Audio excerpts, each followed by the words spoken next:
ចាសសូមជម្រាបសួរពុកម៉ែបងប្អូនចាសរីករាយស្វាគមន៍មកកាន់វីដេអូថ្មីរបស់នាងខ្ញុំថ្ងៃនេះសូមនាំអារម្មណ៍ពុកម៉ែបងប្អូនមកទស្សនាទីតាំងចាសប្រាសាទបុរាណដែលជាស្នាដៃរបស់បុព្វបុរសខ្មែរយើងមួយទៀតហើយចាសដែលទីតាំងប្រាសាទនេះគឺស្ថិតនៅភូមិស្រះឈូកខាងកើតឃុំស្រះជីកស្រុកភ្នំស្រុកខេត្តបន្ទាយមានជ័យចាឥឡូវអញ្ជើញពុកម៉ែចូលទៅទស្សនាជាមួយនាងខ្ញុំទាំងអស់គ្នាទីតាំងនៃទួលប្រាសាទយាយឆបនេះគឺស្ថិតនៅក្នុងសាលាមត្តេយមួយនៅក្នុងឃុំស្រះជីកចាពុកម៉ែបងប្អូនមកដល់ស្រុកភ្នំស្រុកអាចសួរព័ត៌មានបន្ថែមចាពីអ្នកភូមិនៅទីនោះគាត់នឹងបង្ហាញទីតាំងឲ្យបងប្អូនចូលមកទស្សនាប៉ុន្តែបច្ចុប្បន្នប្រាសាទនេះគឺរងការបាក់បែកអស់ហើយចាយើងឃើញសេះសល់តែគំនោឥដ្ឋចានៅនឹងខឿនបន្តិចបន្តួចតែប៉ុណ្ណោះ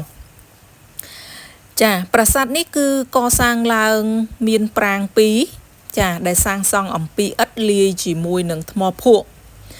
សាងសង់បែរមុខទៅទិសខាងកើតចាហើយប្រាសាទយាយឆបនេះដែរក៏មានក្រសិនទឹកព័ទ្ធជុំវិញដែរបច្ចុប្បន្នគឺយើងឃើញ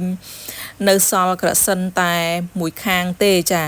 ពេលខែភ្លៀងគឺមានទឹកដក់ចាចំណែកពេលខែប្រាំងគឺមិនមានទឹកទេទីទួលនៃប្រាសាទនេះគឺមានដើមឈើស្មៅដុះពាសពេញនឹងតែម្ដង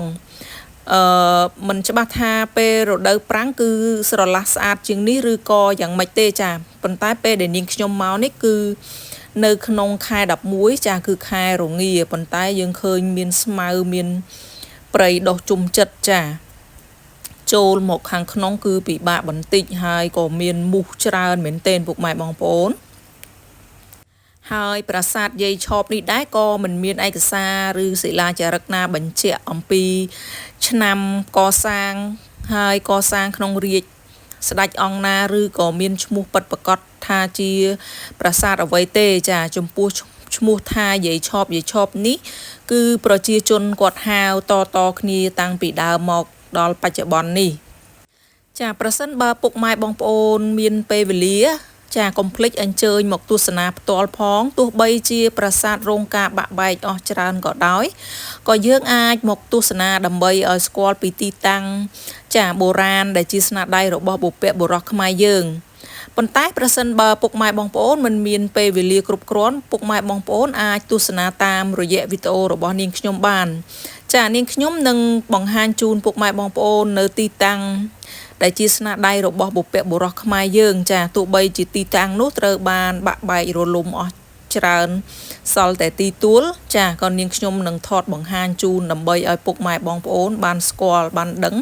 ថាទីតាំងនេះក៏មានប្រាសាទបុរាណខ្មែរយើងដែរចាអរគុណច្រើនពុកម៉ែបងប្អូនចាពេលនេះនាងខ្ញុំសូមជម្រាបលា